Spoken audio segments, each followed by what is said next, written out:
Welcome, everybody. Welcome to our event, Planning for an Eco-Friendly Burial in Louisiana. My name is Liz Dunneback, and I'm the Executive Director of WAKE. WAKE is a nonprofit organization that helps provide resources and education for people who are trying to access affordable, meaningful, and environmentally sustainable death care.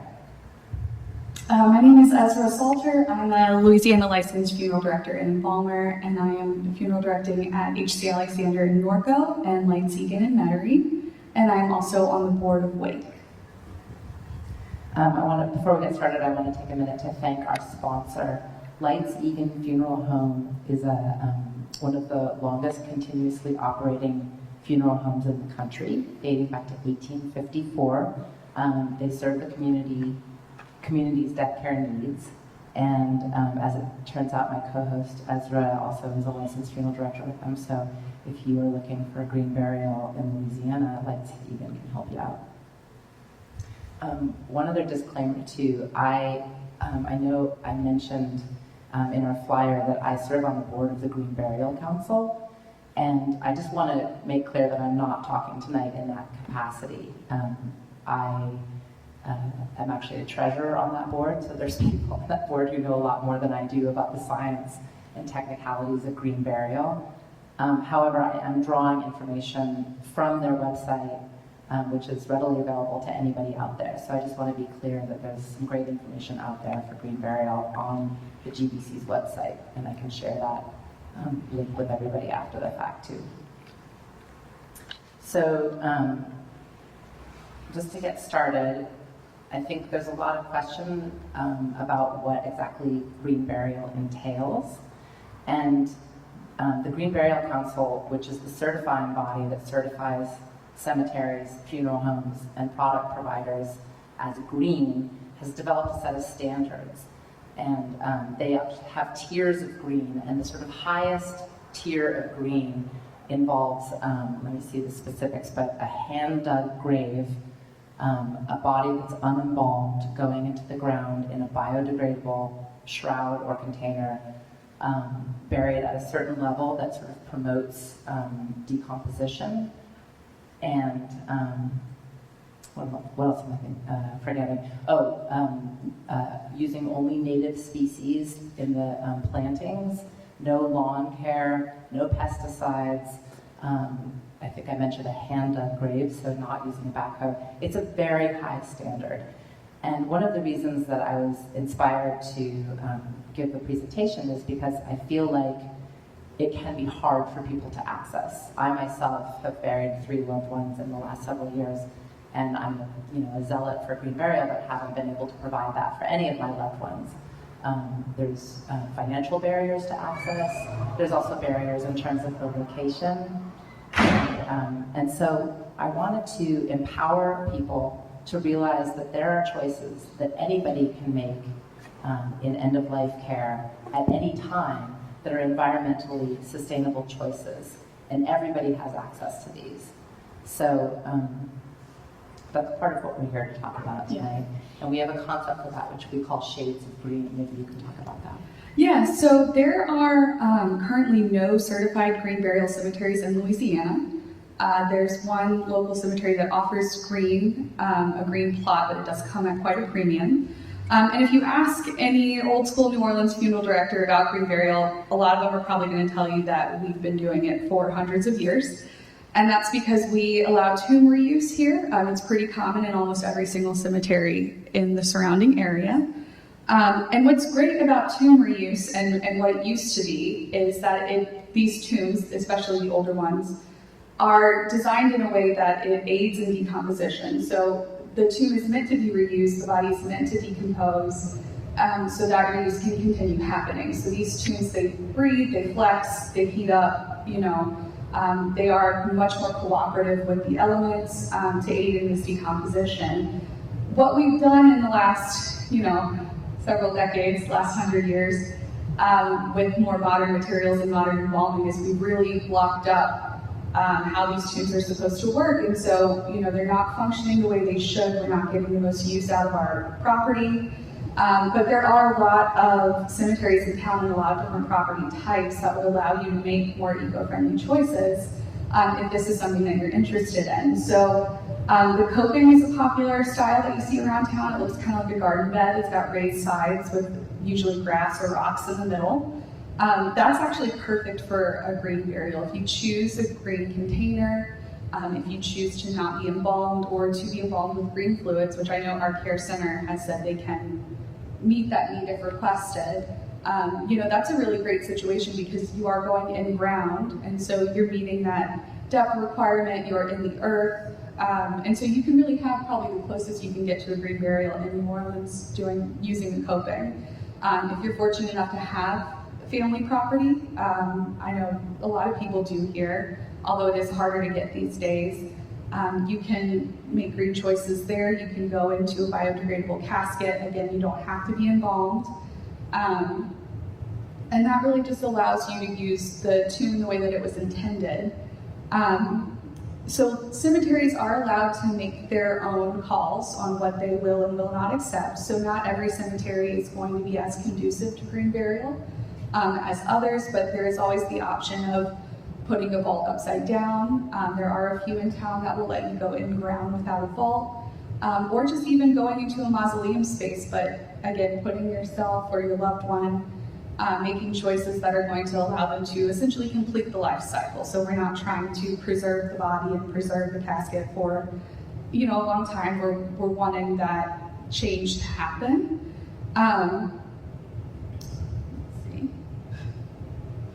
So there is no legal requirement to embalm. Certainly, depending on what you'd like to do for your funeral, it might be something that is required of you.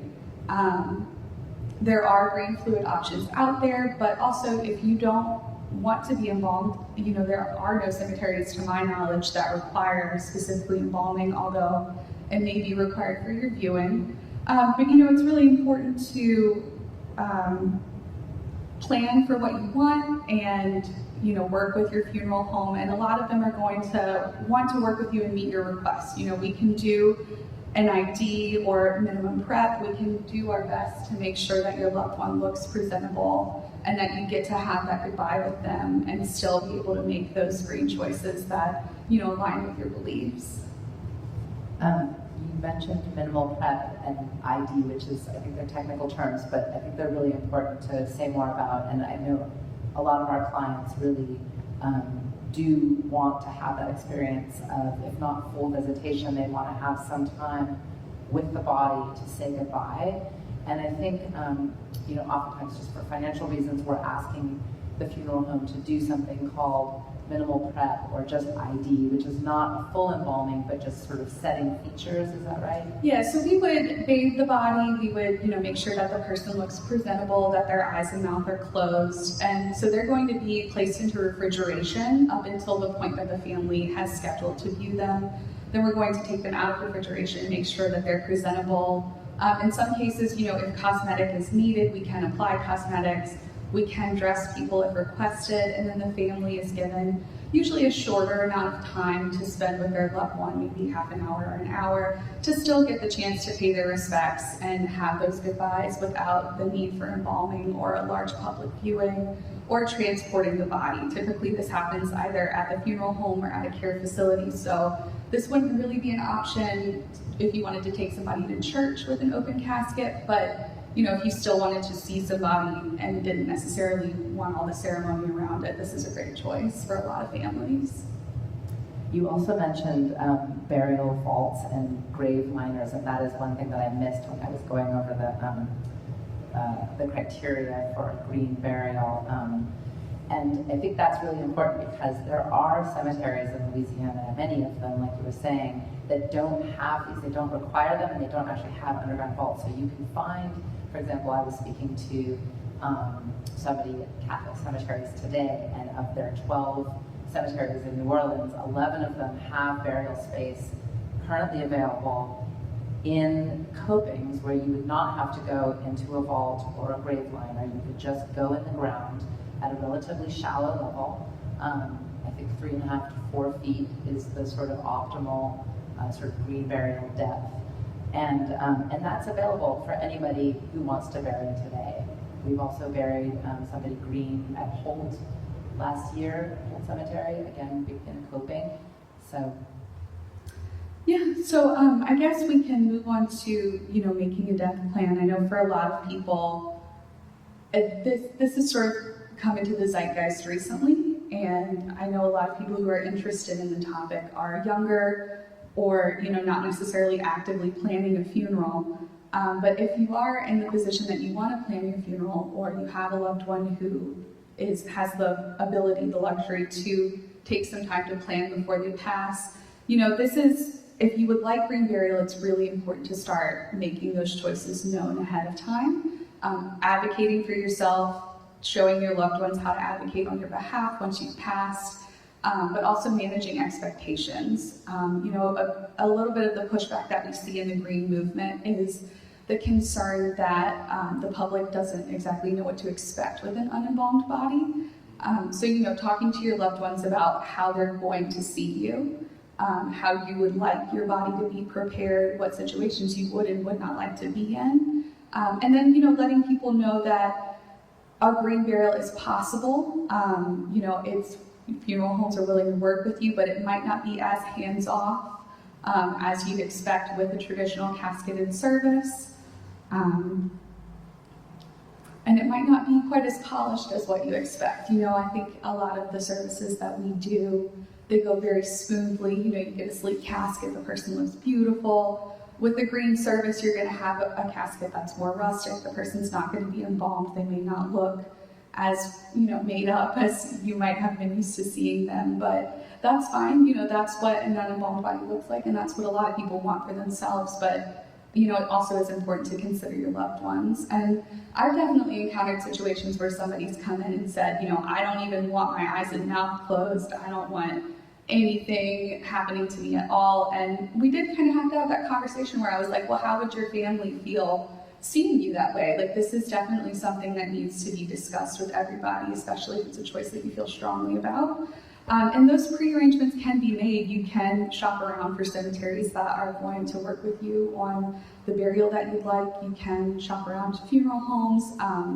We would be happy at Lightseeking to help you get an eco-friendly container for your loved one or for yourself, but you're also legally allowed to provide your own container, so that's something that you can look into ahead of time. And even if you are unfortunately experiencing death, refrigeration is great, and you have time to shop around and make those calls, and you still have a little bit of time to advocate for your loved one to get the kind of service that you want. You bring up such a good point about timing. I feel like for Wake's clients, that's probably been the number one issue. And it's probably important to point out that Louisiana law requires that a body either be buried or embalmed or cooled within 30 hours of death. So those are your choices. And so it's sort of like the clock is ticking upon death. And I think people who are fortunate enough to have a loved one die at home have some time to make a decision. And I think part of this idea about sort of what to expect of the dead person, the body changes a lot in that first 12 to 24 hours, and you can really see it. You can see the life leaving sort of slowly, and the features sort of sinking. In the beginning, it can be just like being with a person in life, and later it's not. And so you're also in Louisiana compelled to use a licensed funeral director to help with disposition and for ordering a death certificate. And so, you're gonna, like as we said, you'll want to research your funeral homes. You'll want to have a relationship with them. Ideally, if you can have these conversations in advance and know what's possible. It is technically possible to have a home funeral in Louisiana, but you would have to find a funeral director that's willing to sort of be in the care, the body will be in the care of that person. They might have to be present.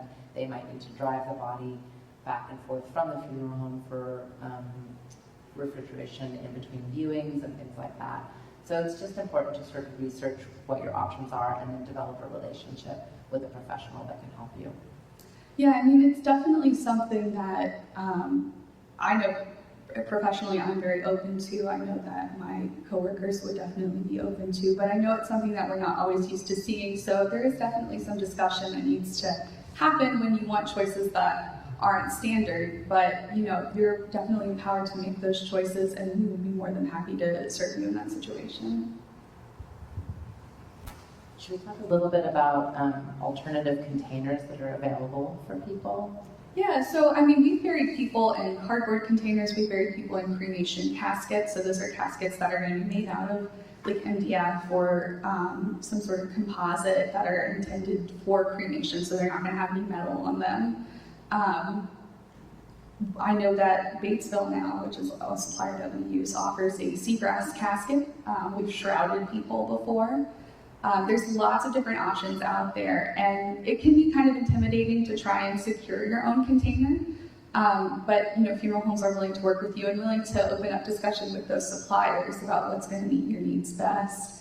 I know that the monks at St. Joseph's Abbey make a container that would be great for shades of green burial. It's not necessarily going to be your forest cemetery conservation requirements, but it's beautiful wooden casket. It's very simple, and that's going to be a great option for somebody who wants to just make a friendlier choice while still having the convenience of using traditional funeral methods.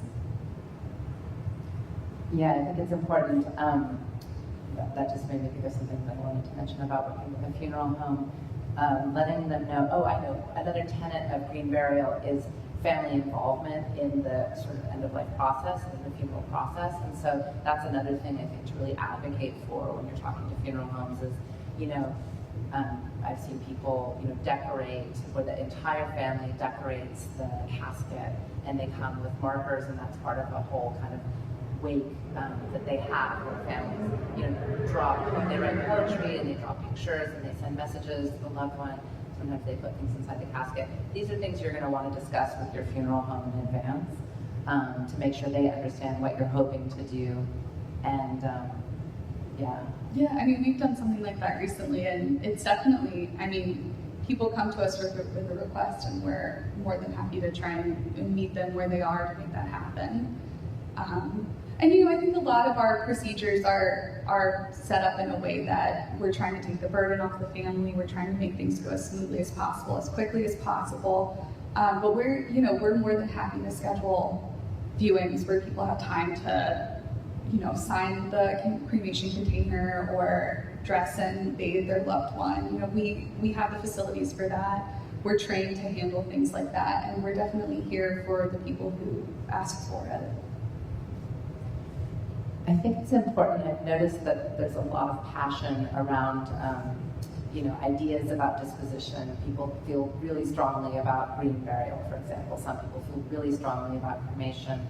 I think you probably see this in your line of work. I'm starting to see the need to really try to meet everybody where they are and try to provide everybody with the death that they're trying to have or that their loved ones are trying to put together. For the deceased, because cremation is an incredibly popular method of disposition. It is now the most popular method in the U.S. and growing still at an exponential rate. It is, it also has a tricky carbon footprint, and sometimes people in the green movement can be really against it for that reason. But at the end of the day, if one person flies to your very green funeral at a conservation cemetery, you've probably just offset or exceeded that carbon footprint. So I think it's just important to try to, be mindful of, there are many choices out there, and all of them are sort of valid. Yeah, definitely. And there's ways to make more, if you're passionate about making green and eco-friendly choices, there's lots of different options. Even if you choose cremation, you can choose an eco-friendly urn, you can scatter, you can choose an eco-friendly burial container, you can choose to maybe go in a traditional casket but not be embalmed, There's definitely a lot of options in between, and I think that's something that's so important because even though we don't have a green cemetery here, New Orleans is set up really, really well to operate in a green way. And the more that we see consumers being vocal about wanting those choices, the easier those choices are going to be to make. And also, we're hoping that we'll see manufacturers offering greener options. I know just in a traditional burial, a huge part of the casket problem is like the polyfill inside the pillow, or the handles or the metal bed. And so, some of those options are definitely, if people are advocating for greener choices, that hopefully manufacturers will listen and make those small changes. So the takeaway is everybody should be empowered to make environmentally friendly burial choices in whatever method of disposition they choose. I'm wondering if there are any questions. Yes. Have you mentioned green fluids before, like embalming fluids? Can you explain what those are? Yeah, so Hold on, the question? yeah, the question would be to explain green embalming fluids for those on Zoom. So green embalming fluid is typically made from resins, naturally occurring resins, and you're going to be able to, it's going to offer a little bit of preservative and firming of the tissues, but it's not going to last as long as traditional embalming. And I'm not super up on the science of it, but I don't believe that you see the change in the protein bonds the way you do with traditional formaldehyde. So it's more of a, I guess, preservative and less like changing the chemical structure. But it's made with, I guess not really chemicals, but resins that are going to be gentler on the environment and are eventually going to decompose in a lot faster than traditional embalming would allow. Anybody else? Yes. Yes. Good evening, my name is Randy from Fox, and I would like to get some more information on green burial because a lot of people that I deal with, they either don't have no money to bury their loved ones. And I'm going to tell you, speaking from experience, it's painful and it hurts you to know that. But also, I was glad she asked the question, the young lady asked the question about enrollment and different things because at the funeral homes that we work with and go to, it's mandatory that you have to embalm a body. And so I need more information to share with others in the community because I deal with people that doesn't have a whole lot of money.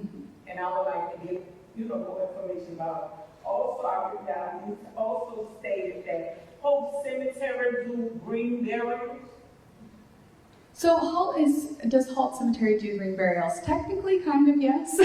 Halt Cemetery is going to be almost entirely, right, Emily, in-ground burials? This is Entirely in-ground burials. So Halt is honestly a great, as much as Halt needs some love, it is a great example of how New Orleans has the potential to operate in a way that is super green. Because Halt is in-ground burials, and Halt does do a lot of reuse. Those properties are being reused at a pretty high rate. And if you choose containers and if you choose methods that are going to be more green, it is going to allow a cemetery like Halt to function a lot better than it has been in the past.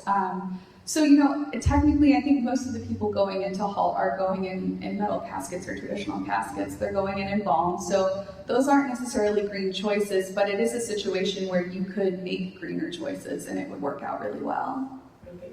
And when they bury them in those containers, you said that they only put them like 4 feet down in the ground instead of 6 feet? Correct, yeah. So when you do a green burial, it's not quite 6 feet deep. There's an optimal depth where there's going to be the most activity for the aid of decomposition. Okay, and when you bury someone like that, in there, how long does it take if another family member died that I can reuse that, the grave?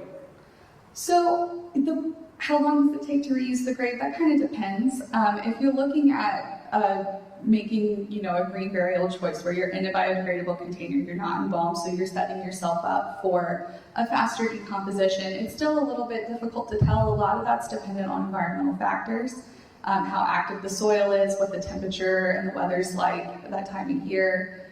Those things can vary quite a lot. But if you're being buried in a container that's not biodegradable, then that's definitely going to take a little bit more time. Typically, the rule of thumb around town is a year and a day for a wooden casket and 10 years and a day for metal. But yeah, That's why I was at. yeah. But in a place like Holt, I think that there's a little bit more. Yeah. 5 years. Okay. There's 5 years between burials. It's not quite you're not reusing the exact same spot. They try and choose a space that is going to be the most suited for the burial at that time, and not the exact same space that your previous loved one was placed in. Is that correct? Is it alright if I ask? Yeah, go ahead. I was thinking, Yeah. now, in a place like Holt, because there is such a, cloth caskets have a nylon covering on them, which does not biodegrade very much at all, and it does complicate the reuse of graves when so many graves have been reused in Holt. So in Holt now it is 5 years, simply because we have so much that is not biodegrade. Now will I be able, I'm reason I'm asking a lot of questions, I deal with a lot of. Yes. Yes, ma'am. Okay, will I be able to buy a green grave? Would I be able to buy one? So yes, you can buy whatever cemetery plot you purchase. If it happens to be an in-ground plot that's in soil, that doesn't have a cement vault or a grave liner, you've purchased yourself a green burial plot. Okay. I mean, in the way we're defining it here, I think, and I think that's really important to remember. And I know, Ms. Baker Fox, you have many family members who have been buried at Holt. We actually did do a green burial at Holt for one of our clients, and it was, as affordable as it could possibly be. In this case, he had somebody, donate the money for the plot, which is the most affordable plot that you can get in the greater New Orleans area. And then he himself built the casket, and he was not looking for green, but because his mother had asked to go in the ground without being embalmed, and he didn't have the money to pay for the embalming, it's what in effect we did. So this is part of the point of this, is that green is really accessible. Even many people are having a green burial, they're just not calling it that. And so what your prices are at affordable price if you was to do a direct funeral of me? I mean, that really depends on where you go. As far as property, it varies pretty greatly around town. Obviously, Holt is going to be the most affordable, but I know that we're trying to move away from using Holt quite as much. I know Jefferson Memorial Gardens is going to be your next in line, and they do offer plots where you could have a green burial if you wanted. I know I think somebody recently pre-planned that for themselves. But it also depends on what funeral home you go to. Everybody's prices are different for refrigeration, for transportation, things like that. And we can also work with people who have need, and we do try and meet people where they are. I also want to address one other thing that you said, Ms. Baker Fox, which is there is a federal law that states that embalming is not required. And so any funeral home that tells you that it is required that you embalm, I mean, that may be their policy.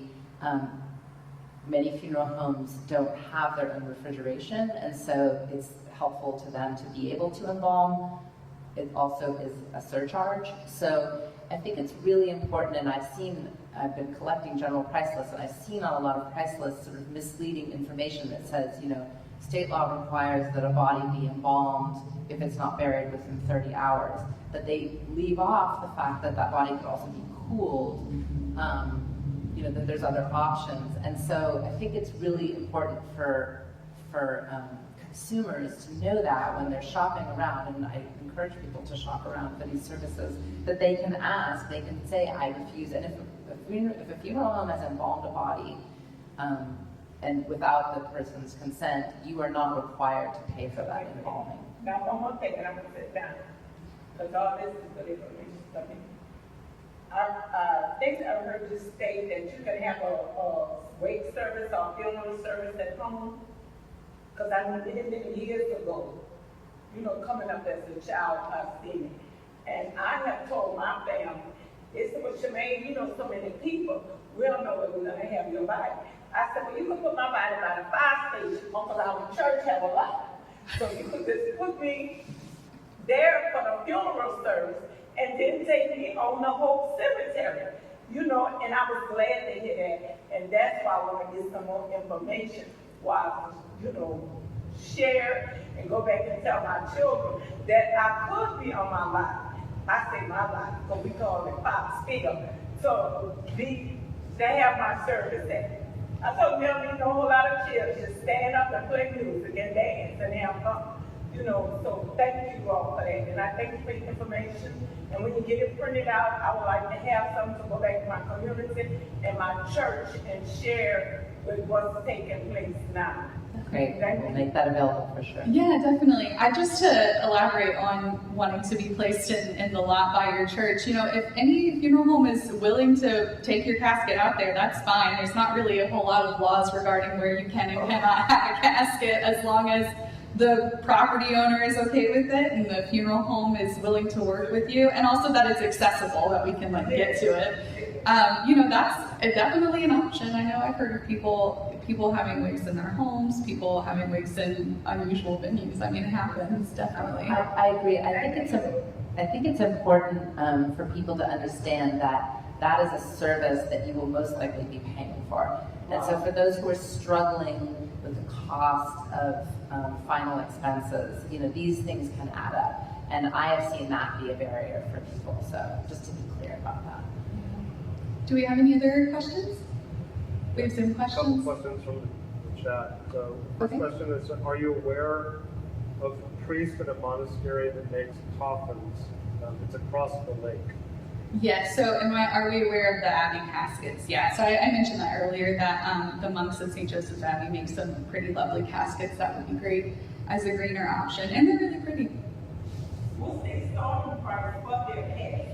It's over $2,000, I think, now. Oh, it's over $2,000, I think, now. Do you know, Jim? Have you ever thought about getting caskets from Angola? I didn't know you could get caskets from Angola. Okay. Do we have other Zoom I'm gonna questions? check back into it, because at one time we was able to purchase the casket. They do, yeah, they do still have those. Yeah, it's still there. A couple people said we'd love some printed information to share with some FAQs. Okay, so yeah, the comment was online was people wanted printed information to share with FAQs. So we'll make that available on the WAKE website, and the WAKE website is wake.education.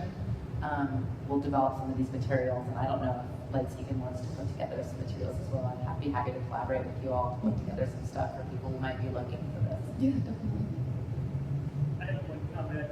When you shared about, you know, beginning what makes New Orleans unique with their various practices or green or shaded green, I don't want to put you in the spot, but can you share how we gain this point and why our various practices are much different than other parts of the country in terms of what we allow for tin usage and reuse and why they're being permitted? Yeah, so the question is how New Orleans came to have a practice of tomb reuse. To the best of my knowledge, I mean, I know the common story is that we bury above ground because of the water table, but that's not necessarily true. Our cemetery styles are based off of, you know, Spanish and Parisian cemeteries, which, you know, we were a French colony, we were a Spanish colony, so it's a very European style cemetery, and that's what was common. You know, that's the typical practice in Europe. And honestly, you'll see in a lot of other countries where those tombs are reused in a way where you're kind of renting it. You're not placed in a lower vault with your family members, you're removed from it. But you know, it's just something that we've done for a long time. It saves space in a crowded city. I think that's why it was a popular option at the time, being that New Orleans was and is a pretty active city. And it's just something that I think was carried over from the people who colonized this area. We were surrounded by water, so there wasn't open fields and space to continue to develop cemeteries. It had to be bigger. Yeah. So just to repeat what you said, we're surrounded by water, so there's not a lot of good open space to have like garden cemeteries, which is true. I mean, definitely the land access and the type of soil that we have. You know, there's parts of the town that are sinking and parts that were once bayous and swamps that have been filled in. So definitely consolidating the cemeteries into places that are going to be more shore spots.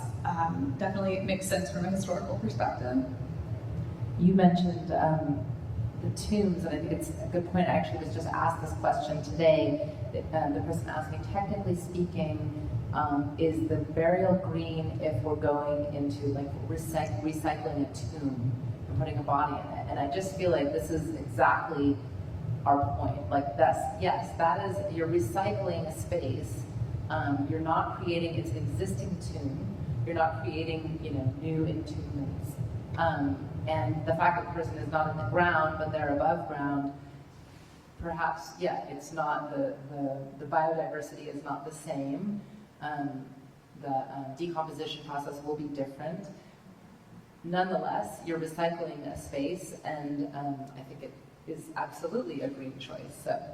Yeah, and something I love so much about green burial is the idea of completing the life cycle. You know, we learn about the life cycle in elementary school, and animals die, and then their bodies decompose, and the bugs come, and the grass grows. And I just really love that these cemeteries and these tombs were, if you're fortunate enough to have historical property and have access to historical property, were designed in a way to help that happen, which I think is really great and pretty genius. And I would love to see us return to a situation where that's more common again, and that we're using these tombs in a way that they were meant to be used, and also maintaining them. I mean, I would love to see more people maintaining their property. I would love to see more people restoring their property in historically appropriate ways.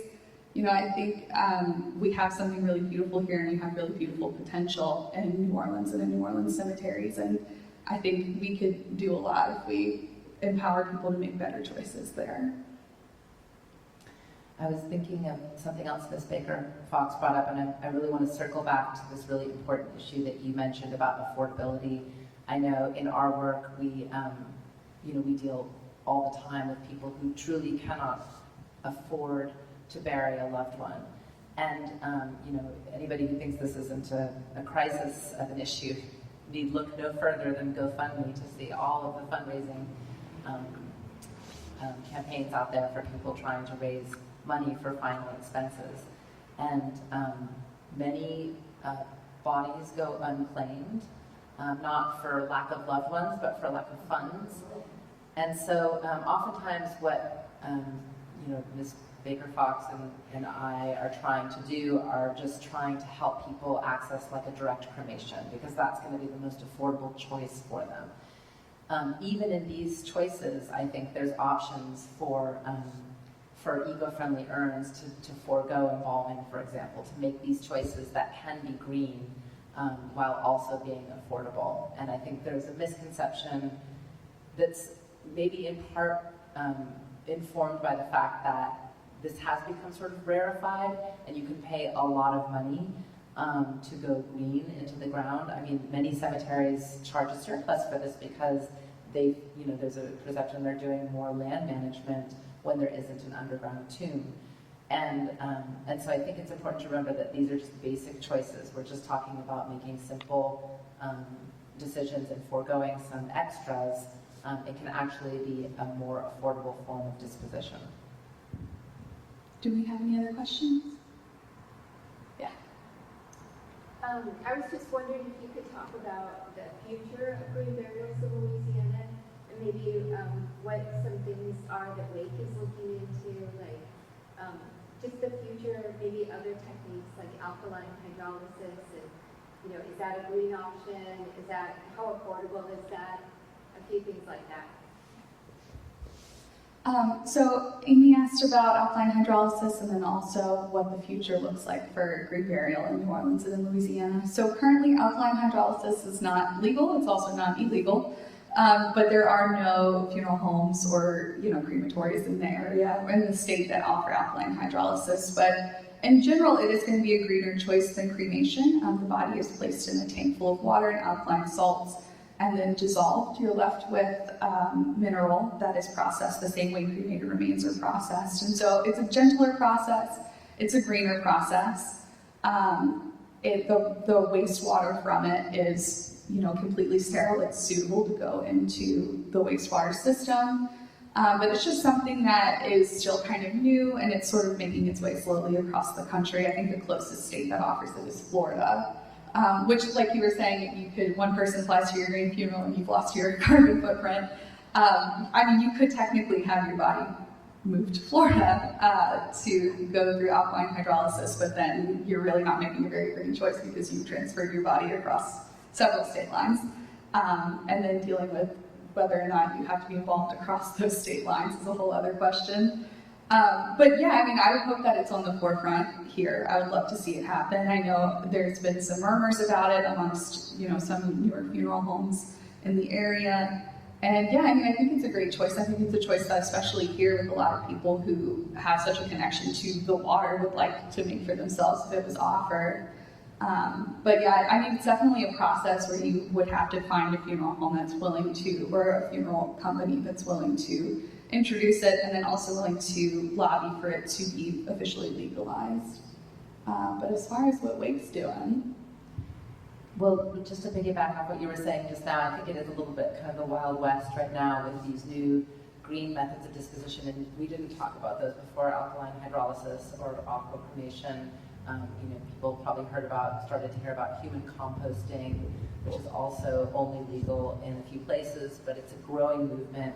I think in part this is driven by the fact that baby boomers are turning 65 and 70 at a great pace, and that will continue to be going on to happen for the next 20 to 30 years. And it's a new demographic and they want something different. So there's maybe more environmental concerns for environmental issues.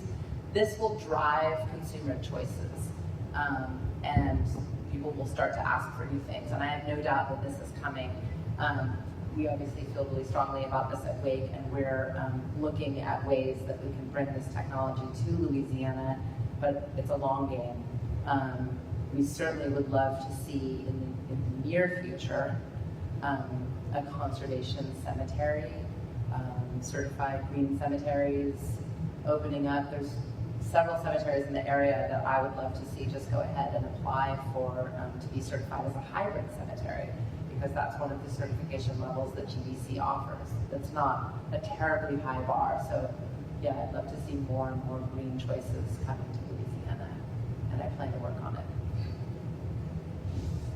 anybody else?